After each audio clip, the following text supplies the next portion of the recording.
What's going on, YouTube? Zach is back, bringing you another Pokemon Unite replay commentary, this time featuring good old PSYDUCK. They buffed PSYDUCK recently in one of the latest patches, so they made his Surf better, his Disable better, and I think his Bubble Beam better as well. So we'll see in this game how the buffs have really helped improve the Pokemon's teamfight ability and how he can do his job in the mid and late game. If you like this video, if you like this sort of content, leave a like. Let me know in the comments what you would like to see differently, what would you like to see in the future.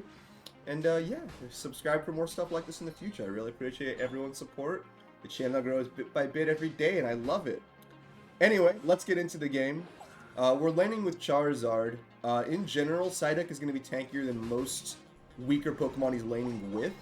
He is a ranged Pokemon, but he is a little durable, and I am running Potion, plus Resonant Guard as well. So he's a lot better at being able to stand his ground the way he needs to. The enemy team here has a hard time getting in on us simply because of how PSYDUCK's range abilities wall them out, which doesn't farm our safe farm, which is always good when you have something like Charmander.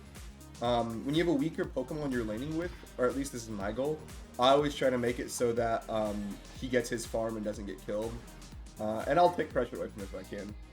There he does the farm by himself, which I don't mind. It gets him some solo XPs to get him closer to his 5, while I annoy the opponents, attempt to steal their farm. I didn't quite get the steal, but still good to be there for the harass. And again, just trying to make use of him by keeping people away from the Charmander so he can get levels and get last hits. And sure enough, as soon as he's able to, now we can start pressuring them a little more. Even if we can't get KOs, again, we're just making it so they're not able to play the lane they want to. And they're in a similar boat if you look. They have a greedy laner plus a supporter. That's what we're lane is with Charizard. So we're in a very similar boat, but we're ahead by now, so we can stay ahead if we just play properly.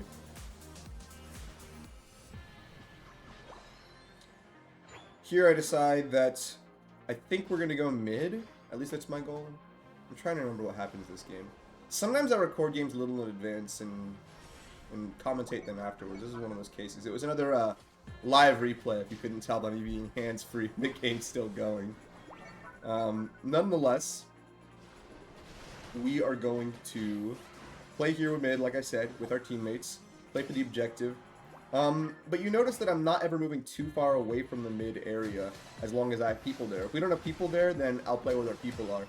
Again, my goal on support always is play where my team is, help them in whatever way I can, you know? And here, obviously, we're all able to score points and knock out the pad with a nice 21 overcap.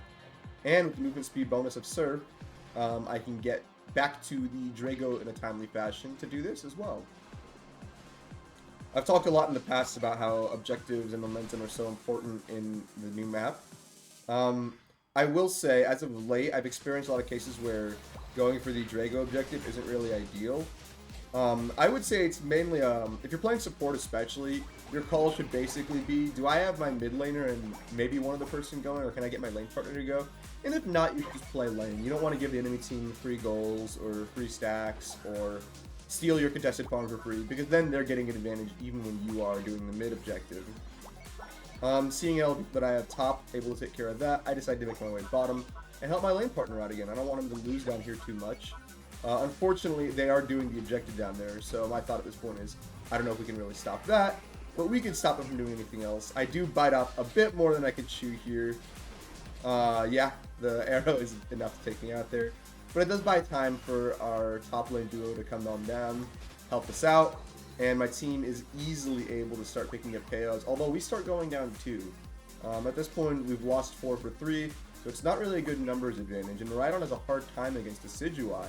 But he is able to take out Vaporeon, which is very impressive, so it overall turned out into a trade, but with Decidueye getting all those KOs, he gets a lot of XP. The upside for us, obviously, is that we're already up on the map, so if we trade, even though it's better for them since we have an XP advantage, so they'll get more out of trades, they're not getting anything score-wise. Like, we're able to still maintain our advantage map-wise. And here, I'm just looking for farm. I'm just looking for where the enemy wants to be and trying to preempt their angles. PSYDUCK's tools are really good for intercepting, so you'll notice we play a lot of engagements, not necessarily right on the objective or right with my team, but sort of on the fringes where I can catch people out. Obviously, it's good to help wall people out away from your carry using Surf and Disable, but these moves are also good for ganking healers because I have Curse on. This game I also ran Shell Bell, as you can see, but I've been experimenting more with Buddy Berry, and I think it's better than what did I say? Shell Bell overall. Psyduck has decent special attack, but it's not good enough, I think, to justify that many items that lean too heavily into his special attack stat. I'm just trying to keep him away here so we can score what we can. And, yeah. My Miata is easily able to knock it out there. It's kind of a stomp right now, and we're kind of able to win a lot of team fights, but you can see how they're still able to fight us and how they got some KOs earlier, so it's not a completely one-sided match, despite how it looks. I'm the enemy team here. My goal is to farm up safely, to pick off isolated targets, so here the people on their side would be a very good KO if they could get it. But they don't. Instead, oh, now they're going that way. Yeah, they should definitely be fighting on Meowth. And, yep, it looks like he's in trouble here. Hopefully he or the vape don't die. I'm level 9, so I just put myself right in harm's way. I'm fine with getting KO'd or hit before they do. And I will say of Psyduck's levels, he's kind of got a hard time getting levels compared to a lot of Pokemon because he doesn't really clear farm very quickly, and he's sort of meant to fight opposing Pokemon a lot, but doesn't always get KOs because of his low burst damage. So if you're having trouble getting levels on Psyduck, I would say 11 is your priority for your plus move on Surf. But if you can't get 13 for the plus on Disable, it's still fine. Excuse me. And really, truly, your levels are better on your other Pokemon anyway. You could consider running XP share on Psyduck to help mitigate that problem. But I think the slots are just so useful these days for other items since they made the experience changes. I find myself very often, or very rarely, having a justification for going experience share because other items just provide you effects that are useful as well. And even when you're under-leveled on Psyduck, other effects are useful. Here, a nice ult gives us good control over the area, gives my teammates room to escape. And between Disable and Surf, you can see how I'm really able to crowd control them and keep them corralled away from the enemy team. This is sort of why Psyduck doesn't really mind a level disadvantage, because I don't really need levels to do my job. As soon as I have my boosted Surfs and my boosted Disables, I can really pressure them on my own away from the enemy team. And if we play as, or away from my team, and if we play as 5, obviously, any opportunities that I find can open up into kill opportunities. But here again, we're just playing for objectives. Momentum is so important on the map, and so top is very, very valuable here. I have 11. I'm not really too concerned about getting 12. If I get it, I get it. If I don't, I don't. And ult is the same way. You know, I'll have it by the time I need it is my thought. I'm just playing forward. I'm playing the farthest angle to be able to get them with my Surfs and Disables. And you can see how with just this, like, my teammates are hitting them too, but even just what I'm doing is making it pretty much impossible for them to get in. When you go at a perpendicular angle to your Surfs that you're using with the triple, you can put out a lot of waves in a single direction that are all going on a wall. And you combine that with Disable, it makes it very, very hard to find an opening in situations like that. So if you know their angle of approach and you can manipulate them, you can really punish them for not having a good answer. In general, on their side, you want to look for answers in terms of mobile Pokemon, and of course, bursting down Psyduck. Cinderace can be useful for that, but obviously needs a little assistance from the Fable to make sure that I cannot dispatch him or disable him long enough for a teammate to dispatch him. Here, since we're up, our goal is not really to do the objective. We're just sort of playing the pit, keeping them out. Again, playing to our strengths. And for Psyduck, that means I'm just going to be an annoying piece of shit. Force that guy away, that's fine. Come back up here, force them away. When I have my headache gauge almost full, I like to throw my abilities off cooldown where I can, because you get them refreshed when your headache pops, so you can get a nice double Disable or double Surf sometimes. It's pretty useful. Here we get 1.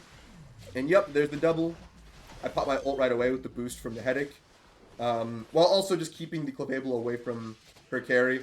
Even if we can't get any KOs here, just keeping them split up like this forces them to spend a lot of time reconvening and fighting me, while my teammates can take out the Ceruledge and reconvene as well. And here we find the owl isolated. We can't really get to him, unfortunately, because the cat is far away. But we're still able to just keep the enemy team pressured in ways that prevents them from doing much. You see that they're sort of played to play a very tight formation right now, and they can't really do much about that. Here, since I'm about to die, I decide just to waste the enemy time as much as I possibly can. If you're ever able to do something like this, it's really good because time is such an important factor in these late game situations, right? Like, they need to be able to get that objective to win. So if I waste this guy's time with him chasing me around, he might never get it. And sure enough, while I'm getting chased around, his team is losing the team fight mid that he could surely be at to help out with his ult. But now he's back again on the fringes, and I'm able to play between him and the objective. Again, as a supporter, I just want to keep people out, so I'm just playing between them and the objective. And at this point, there's not really much the enemy can do, so we're just sort of taking it easy. And you can see here how PSYDUCK strengths really work against the Pokemon they had, and how the buffs really play a role too.